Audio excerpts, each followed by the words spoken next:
also look at the other guidelines in the sentencing guidelines, because they give for each offense, they give the things that, the factors that are supposed to be considered. But in many cases, defilement, given certain circumstances, falls within a certain, band.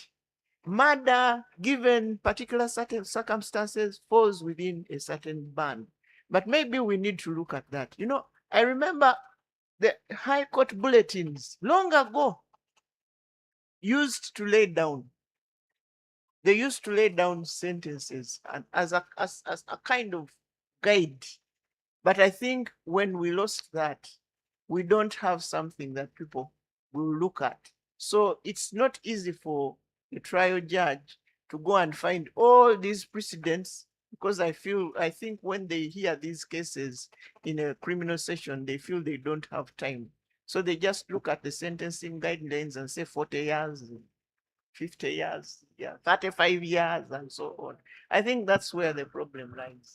We need to, yes, it seems that is what happens, because that's what we They see. are disagreeing very Yes. strongly, and that is not what they do. But that is what we see. My Lord, I can say these principles are very important. They've crystallized over a long period of time in common law and our own circumstances. So we cannot ignore them. So since the guidelines are now being amended, they are thinking of amending them, personally, I think judgment law should be given a lot of priority because it is tested. It is tested. And reasons are always given. But please let us note, we are still friends. Your judgments will come to us. Yes, nothing personal about this. We follow the law, we follow common law, we follow judgment law and the guidelines to find whether we should overturn a sentence or maintain it. So for you who are interested in having your sentences maintained, you cannot turn your backs on what the courts above you are saying. So you are better off looking at some of these precedents. Justice Susan wants to say just one thing and then we shall wind up. Thank you. Even me one thing. Yes, okay. It is hurting me. Let's start with Justice Susan. I'm giving you half a minute. I just wanted to attempt to answer the Chief Justice's question about guidelines or rules. The guidelines we have are baby guidelines in the true sense of proper sentencing, if we are to achieve some kind of parity in sentencing.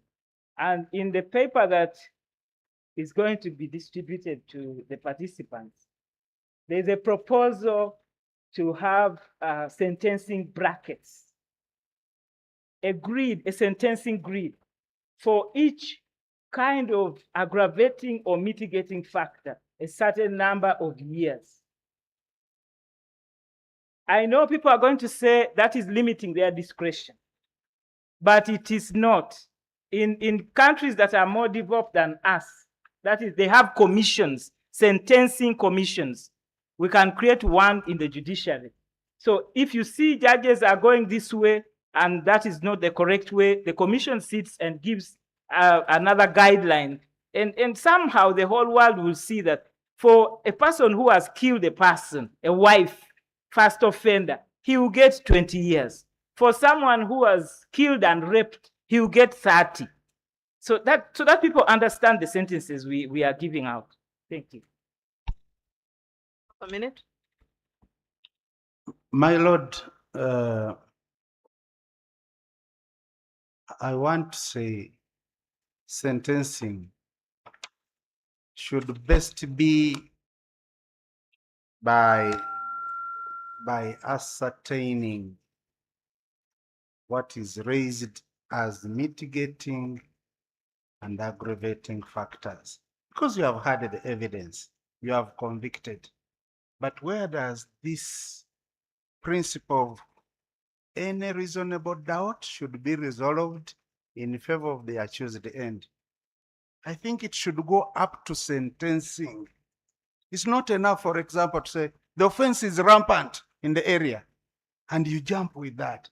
Investigate it before you conclude on a particular sentence. It should be elaborate. under the Magistrates Courts Act, they say you will give a sentence, but you don't have to give reasons. For me, I think we should drop that mentality and say, for every sentence to be justified, let's have reasons. Then I will justify my caution if I wanted to caution. If I wanted to promote reconciliation, I'll do that. If I wanted to condemn a particular cultural practice, I'll do that. If I wanted to promote a particular religious principle, I'll do that. Let's have a lot of time at sentencing. But it shouldn't be mechanical. No, it's not mechanical. At least for me, I don't just say 30, 50. No. No. Thank you very much, Justice Batima. Indeed, the sentencing ruling is very important to us at the appellant stage because we give special attention to it. We are going to be swayed if you give a reason. You give your reasons why you came to a certain sentence. It's going to be something for us to discuss. But for one where it is quite flat, then we are all going to come up with our own decision. Yes. Thank you, my lord. Minute. There's one comment I wanted to make. When you, as a trial judge, write your sentencing ruling, and it becomes clear from the ruling that you were so emotionally involved in the case that you end up quarreling. You did this, you are an animal, you should not even live.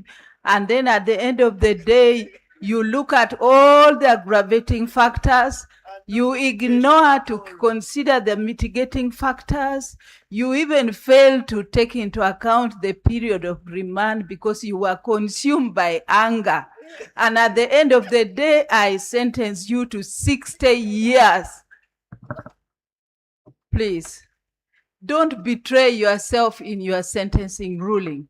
Because if such a ruling comes to the appellate court, it is clear that really you did not consider what you were supposed to consider. And we have no option but to set it aside. Thank you very much. And then in plea bargain, there is one case we handled where the lawyers came to report that, my lord, we have had plea bargain, we agreed on a sentence of 15 years. And what the trial judge said next was, you are hereby sentenced to 15 years. The procedure in Adan versus Republic was never followed. The judge never confirmed whether these people really entered, whether the accused person entered into that plea bargain voluntarily. There is nothing. Surely, what do you expect us to do? We have no option but to set it aside. Thank you for giving me this opportunity, my lord. Thank you. Thank you very much. Your special attention, please. Procedure in plea bargaining. What I used to do at the trial stage, I had my template. I made a little template which I would go in with during a hearing, and I would follow it religiously because you have about 50 cases. So you tend to rush and then you make a mistake in about 20. So you've wasted a lot of time. But once you follow that template, we want to wind I up. just need to supplement that. I think Yes. you're going to be hearing less of appeals from plea bargaining Yes. because now we have that template. Okay. That Once is we have a great. session, copies are run for Right. each file and we follow. Have Beautiful. you agreed to this? Have you been taken through this? The whole works. They're about like 10 pages. That is great. Yes. So Thank you very much. A round of applause for the panelists. Have a nice evening. Thank you so much, my Lord, Honorable Justice Eva Ruswata. Please give a big hand of applause, my lords, for chairing the session. And to the panelists, my lords, thank you so much for sharing in your wealth of knowledge with us. My lords, we are now going into the meetings, the meeting for the justices and the judges, and then ours as registrars. My lords, you're going to be remaining here in this hall, and the registrars, we are going to be moving down in the hall on the other floor. The meeting was scheduled to take 1 hour and 30 minutes. I hope we can finish within that time, and then we prepare for the dinner, my lords and your worships. We shall be waiting to receive you. Thank you so much. Your worships are requested to move down for the meeting and give their lordships space to start their meeting as well. Thank you, my lords.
This is day 1 of my husband doing Tai Chi workouts. This is day 21 of my husband doing Tai Chi workouts. Make it a habit. 7 minutes of Tai Chi every morning, all the way for 1 month.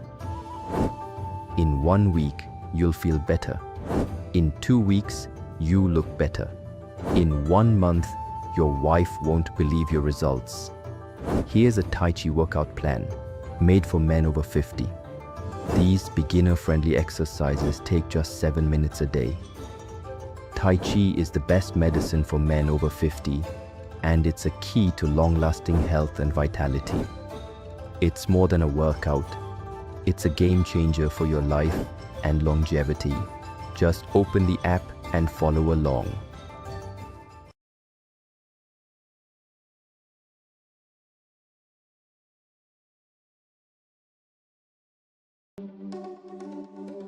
Got a great business idea? Give it a domain name from GoDaddy. Every order comes with our effortless AI experience, GoDaddy Aero, which will generate a logo, landing page, and more for you in just a few clicks.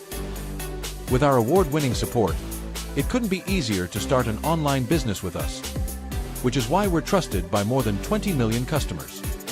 Unlock your online potential today with GoDaddy.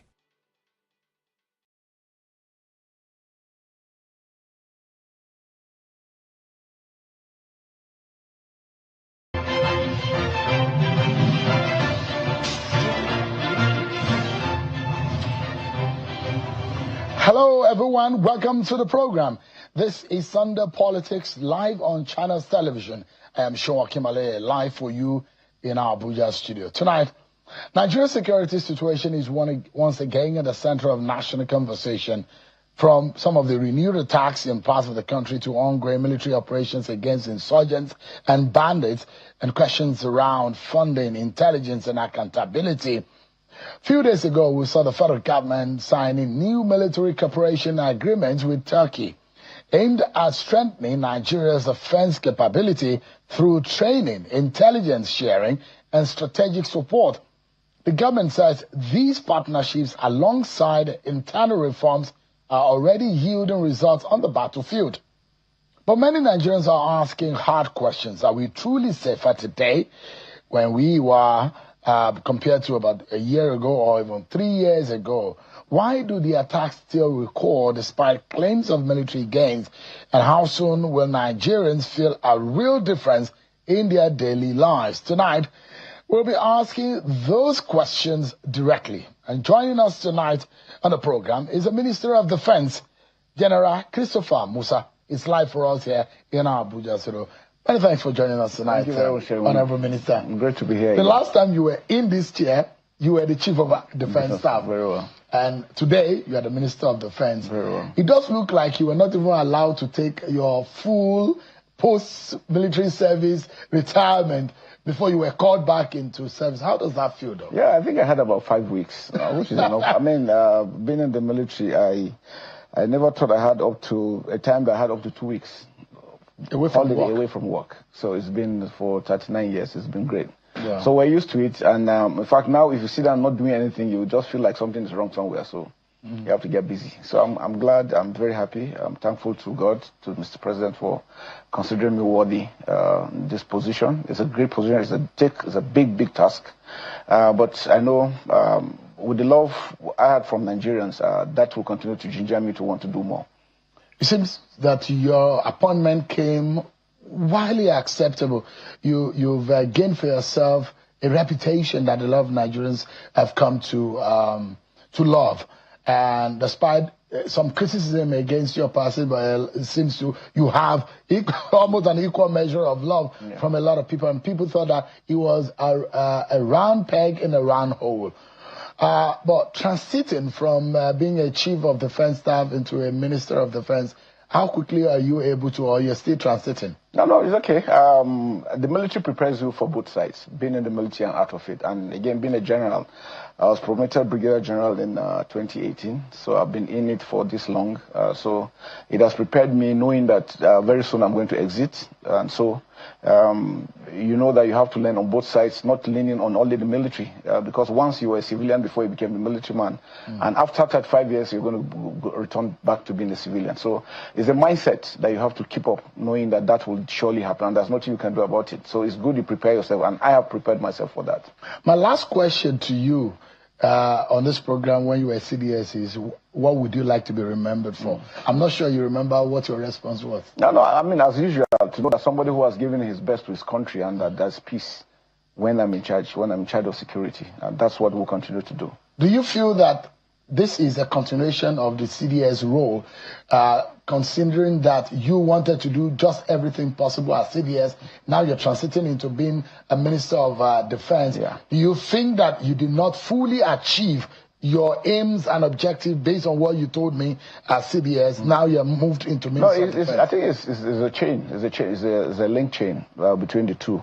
As CDS, you are both more of military, less of civilian. Now, as Minister of Defense, you are more of civilian and more of military. So now you're combining both together. So it gives me the opportunity to be able to, knowing